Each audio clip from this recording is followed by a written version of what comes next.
Guys guys guys देखो disconnect है connected है। मुझे नहीं पता क्या करूँ मैं इनका। मेरा खोपड़ा आवाज़ आ रही है। छत खोली है किसी ने। मैं बता रही हूँ देखो, मैं सो चुकी हूँ पर मैं थकी हुई हूँ। ठीक है, मैं बहुत सोई हूँ, बट मैं बहुत थकी हुई हूँ। अब मैं बता चुकी हूँ, मैं सो जा रही हूँ वापस से जाके।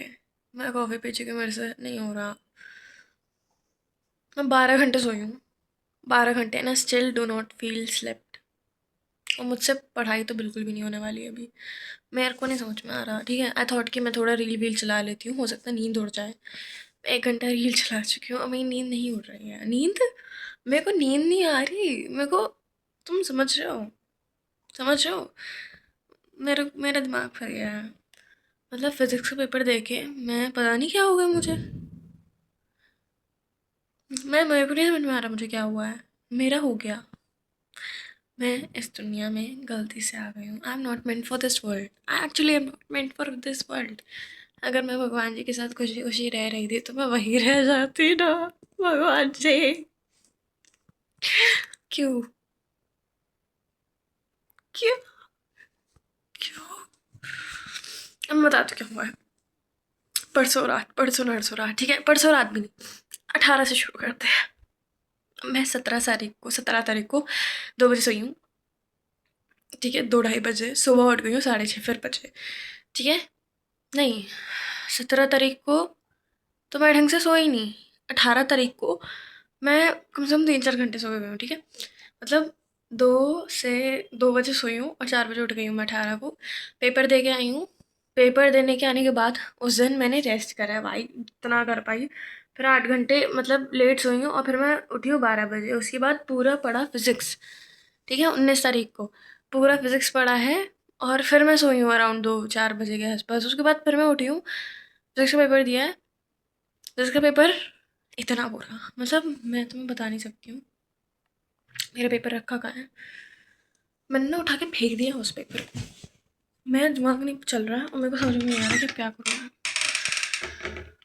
पेपर कहाँ है मेरे को पता भी नहीं, मैंने कहाँ डाल दिया। ये हमारा तो फिजिकल का है पेपर। देखना मेरे कवर, मेरे को दिख ही नहीं रहा कुछ, पता नहीं कहाँ रख दिया। तो पेपर ही, पता है पेपर का निकालने का फ़ायदा ही नहीं है। मेरे को नहीं मिल रहा, मैं नहीं निकाल रही। एक सेकंड रुको ना। मेरा घर इतना गंदा है। ठीक है, शिफ्टिंग करने हम लोग घर शिफ्ट कर रहे हैं। ठीक है, मेरा खोपड़ा दुख रहा है बहुत ज़्यादा। I don't know how people survive.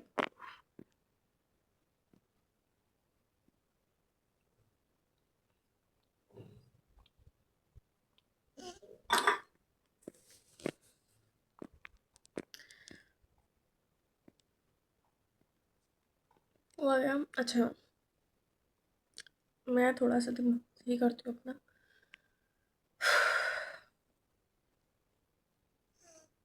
मैं फिजिक्स के पेपर गई हूँ। फिजिक्स के पेपर में मुझे कोई एमसीक्यू नहीं आता, कोई एमसीक्यू नहीं आता, कोई भी। मैंने ढंग से पढ़ाई नहीं करी, मैं एक्सेप्ट कर रही हूँ। मैंने लास्ट ईयर में बहुत मेहनत करी, मैंने लास्ट ईयर से पढ़ाई नहीं करी। मुझे नहीं आता था। मुझे सेक्शन ए बिल्कुल नहीं आता, कोई एमसीक्यू नहीं आ रहा था। मतलब मैंने ये नहीं करा कि एक एक करके देख रही थी, मैंने ऊपर से देखा। मुझे कुछ नहीं आता। ठीक है, अगर तुम्हें कुछ नहीं आ रहा है मत करो। सेक्शन बी गई, नहीं आता। सी एक क्वेश्चन आता है। डी फिर एमसीक्यू। ठीक है, सॉल्व नहीं आ रहा। ई ई पे ई का लास्ट क्वेश्चन आता था। ठीक है, कुछ कुछ क्या ही बोलूँ। मुझे मिरर वाला सवाल आता था, मैंने मिरर वाला ठीक से कर दिया। मुझे डेरिवेशंस मैंने याद करके गई थी सारी, मैं सारी भूल गई जाके। और एक दो जो मैंने बहुत ही अच्छे से याद करी थी कि भाई अगर ये आ गया मैं तो फाड़ दूंगी पेपर, वो आई नहीं। जो आई वो मुझे ढंग से याद नहीं थी। मुझे कुछ कुछ बीच का याद था, कुछ कुछ लास्ट का। अब जैसे I v = I/NEAD, I think यही होता है। मुझे नहीं पता, मतलब मैंने सही लिखा है, ठीक है, मैंने सही लिखा है। अभी मैं गलत बता रही हूँ तो भाड़ में जाए, मैं भाड़ में जाए, भाड़ में जाए, भाड़ में जाए। मैं नहीं देख रही हूँ सही है गलत है। मैंने उसकी डेरिवेशन मुझे नहीं आ रही थी, तो मैंने जो भी अज्यूम कर सकती थी अज्यूम कर दिया। Yes, let assume this, we take this as this.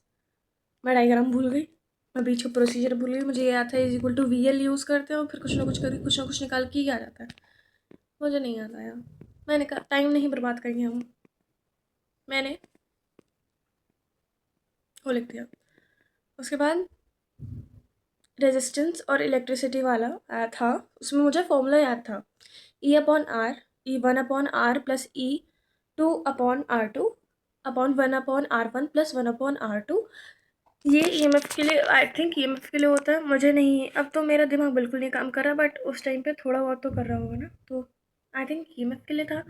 और कुछ तो था, तो यही इलेक्ट्रिक करंट रिलेटेड क्वेश्चन था। उन्होंने कहा था डिराइव करो इसको भी। एक्चुअली मेरा जो सेट आया था वो सबसे इजी सेट था, मुझे पेपर के बाद पता लगा। तो हार्ड में इन्होंने क्या डाला है फिर अगर ये इजी है तो हार्ड क्या होता है फिर? क्या मतलब ऊपर पहुंचाने का प्लान है आपका?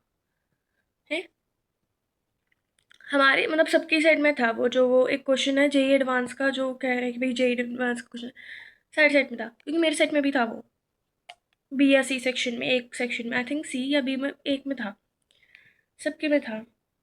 आ ही नहीं रहा कैसे सवाल करना है।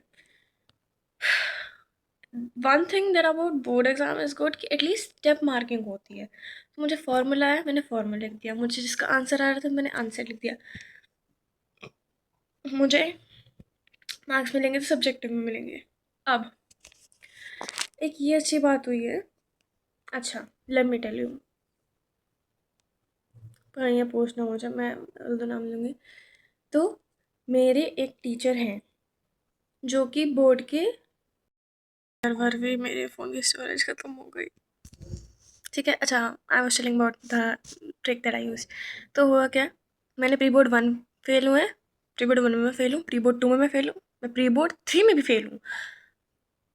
प्री बोर्ड 2 का प्रैक्टिकल मैंने फिजिक्स का दिया नहीं था, क्योंकि मेरे बस की नहीं हो रही थी, मेरा दिमाग खराब हो गया था। हाफ ईयरली का प्रैक्टिकल दिया था मैंने, बोर्ड का प्रैक्टिकल दिया था ऑफ कोर्स। तो बोर्ड के प्रैक्टिकल में तो भैया चीटिंग करके हो गया। प्री बोर्ड 3 में भी फेल थी मैं। तो मुझे उन्होंने ये बताया था कि बेटा जिस हिसाब से तुम्हारी हालत है ना, तुम बोर्ड्स में नहीं पास होगी। मैंने कहा अच्छा, पता है वो मुझे। तो उन्होंने कहा कि तुम MCQ के सारे सवाल के सारे ऑप्शन लिखाना। आई नो इट साउंड्स कि भाई सारे जो MCQ में एक लिखते हैं तुम चारों के चार लिखोगे। हाँ, मैं 24 MCQs के 24 आंसर बस सारे जवाब दे आई हूँ। मैंने सारे MCQ के, फॉर एग्जाम्पल सेक्शन A के सारे A, सेक्शन B के सारे B, सेक्शन C के सारे C, सेक्शन D के सारे D लिख दिए। आई नो कोई इतने बार कैसे सोचते, मैं एक्सेप्ट करती हूँ गलती हो गई थी जो मैंने साइंस ले ली। आई डोंट नो, मतलब मैं 11th में बहुत ज़्यादा हार्ड वर्किंग थी, बहुत ज़्यादा। तो मेरे 11वीं में नंबर आ गए थे, तो इसलिए मैंने 11वीं में मुझे स्ट्रीम चेंज करने की ज़रूरत नहीं पड़ी। 12वीं में मैंने कहा बस इससे ज़्यादा मेहनत नहीं होगी, मैंने 12वीं में नहीं करी ढंग से पढ़ाई। भगवान मालिक है फिर मैंने सारे MCQ गए, सारे ऑप्शन पेपर में लिखाई हूँ ABCD। अब A सही होगा तो बंदा A सही कर देगा, B सही होगा तो B सही कर देगा, C सही होगा तो C सही कर देगा। उन्होंने कहा कि बोर्ड में नहीं काटते हैं, वो नंबर दे देते हैं। तो मैंने सारे ऑप्शंस के सारे आंसर लिख दिए, क्योंकि अगर मैं गेस भी करती तो भी गलत होता। तो इससे बढ़िया कि सबका सब लिखा हो, बस ये ना हो कि वो ये करे कि जो पहले अटेम्प्ट करा है वो कर दो, क्योंकि मैंने सबके A पहले लिखा है। और होता क्या, मैंने एक वीडियो देखा था कि जब B और C मेजॉरिटी टाइम सही होते हैं, A और D कम सही होते हैं पेपर्स में, तो मैंने A कर दिया। अगर उन्होंने कहा कि भैया इसने पहले ही अटेम्प्ट करा तो यही नंबर देंगे, वो गलत हो जाएगा मेरा। मैंने ये ना बहुत रिस्की चीज़ ली है, अगर मेरी कंपार्टमेंट आ गई तो मैं क्या करूँगी। मैं the only thing that I want is to attempt, the only thing that I want is to attempt this paper again. मतलब क्या कर रही हूँ मैं? नहीं, the one thing that I never want, the one thing that I never want is to attempt this paper again. मैं दोबारा physics पढ़कर पेपर नहीं दूंगी, मुझे नहीं देना। मैं जैसे तैसे एक आधे नंबर से पास हो जाऊँ, मैं कंपार्टमेंट का पेपर नहीं दे पाऊँगी। मैं फिजिक्स की किताबें फेंक रही हूँ, मैं नीट नहीं दे रही हूँ। मुझे समझ आ गया, NEET is not for me, I am not made for academics, I am not made for this side of the world. Kudos to people who excel in this shit. मैं नहीं कर सकती हूँ, आई कैन नॉट। और चीज़ ये है कि if I go into medicine, it's not about कि चलो अरे आज पढ़ लिया, इस साल पढ़ लिया, क्लियर हो गया exam code.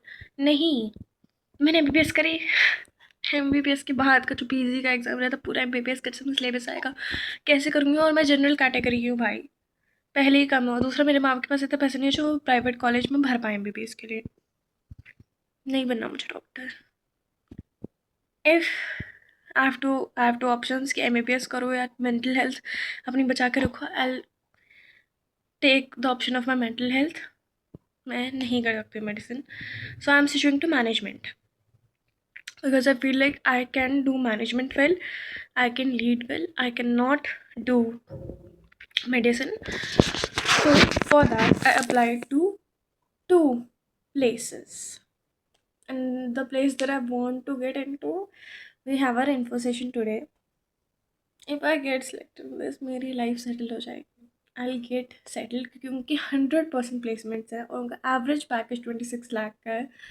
And if I get into it, मतलब अगर if they are saying they have 100% placements, तो मेरा तो कुछ ना कुछ मैं कर लूँगी, कुछ कुछ कर लूँगी, ठीक है।